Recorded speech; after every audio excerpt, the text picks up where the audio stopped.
నమస్తే, welcome to I news. నేను మీ సోనియా. న్యాయం ఆలస్యమైన తప్పక గెలుస్తుందని నమ్మిన వారికి, న్యాయస్థానాలపై విశ్వాసం కోల్పోని వారికి ఈ కథ ఒక స్ఫూర్తి. 15 ఏళ్ళు అంటే 2 దశాబ్దాలకు దగ్గర.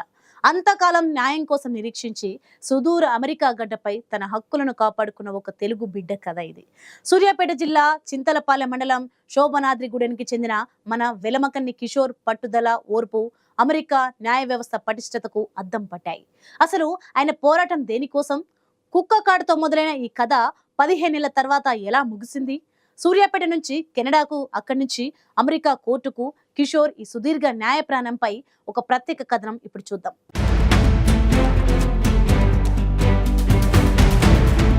ఇది 2010వ సంవత్సరం. మన తెలంగాణలోని సూర్యాపేట జిల్లా చింతలపాలెం మండలం శోభనాద్రిగూడానికి చెందిన వెలమకన్ని కిషోర్ ఉద్యోగం కోసం అమెరికా వెళ్లారు. అక్కడ రోడ్ ఐలాండ్లో అద్దె ఇంటి కోసం కార్లా టాంకీ అనే ఆమె ఇంటికి వెళ్లారు. కానీ ఊహించని విధంగా కార్లా పెంచుకుంటున్న కుక్క కిషోర్పై ఒక్కసారిగా దాడి చేసి తీవ్రంగా గాయపరిచింది. కుక్క కాటుకు గురైన కిషోర్కు వైద్య ఖర్చులు అవసరమయ్యాయి.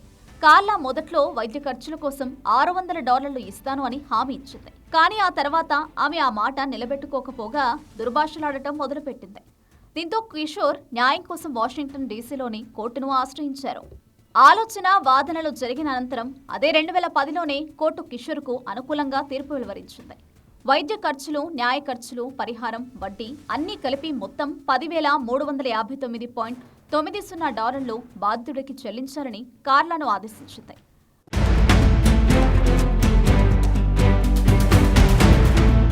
అయితే న్యాయం దక్కడానికి ఇక్కడే ఒక పెద్ద అడ్డంకి ఎదురైంది.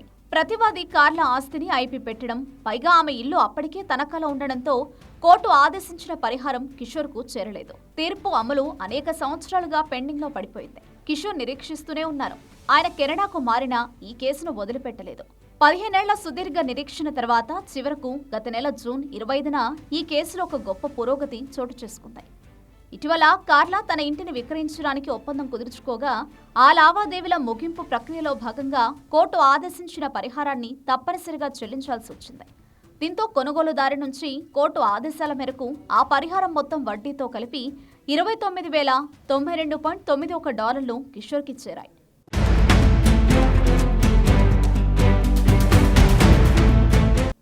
లాయర్ ఫీజులు $9,697.63, ఇతర ఖర్చులు $915.45, రికార్డింగ్ ఛార్జీలు $50 పోను కిషోర్ ఖాతాలో తుది మొత్తంగా $18,429.83, అంటే మన ఇండియన్ కరెన్సీలో సుమారు 15.73 లక్షలు గత నెల 25న జమయ్యాయి. ప్రస్తుతం తాను కెనడాలో నివాసం ఉంటున్నా అమెరికాలో తనకు న్యాయం జరిగిన తీరు, అక్కడి న్యాయ వ్యవస్థ పటిష్టతకు అద్దం పడుతుందన్నారు అని కిషోర్ సంతోషం వ్యక్తం చేశారు.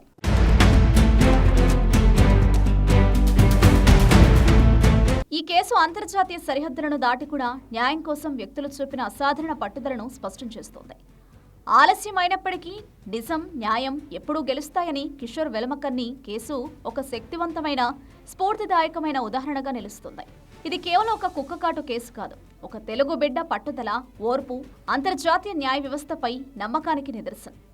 న్యాయం కోసం 15 ఏళ్లు ఎదురు చూడడం ఎంతో కష్టం. కానీ కిషోర్ వెలమకన్ని ఆ కష్టాన్ని భరించి గెలిచారు. ఈ విజయం ఆయనకు ఆర్థికంగానే కాకుండా మానసికంగా కూడా గొప్ప సంతృప్తినిచ్చుంటుంది. ప్రపంచంలో ఏ మూల ఉన్నా న్యాయం కోసం పోరాడితే అది దక్కుతుందనడానికి ఈ కేసు ఒక సజీవ ఉదాహరణ.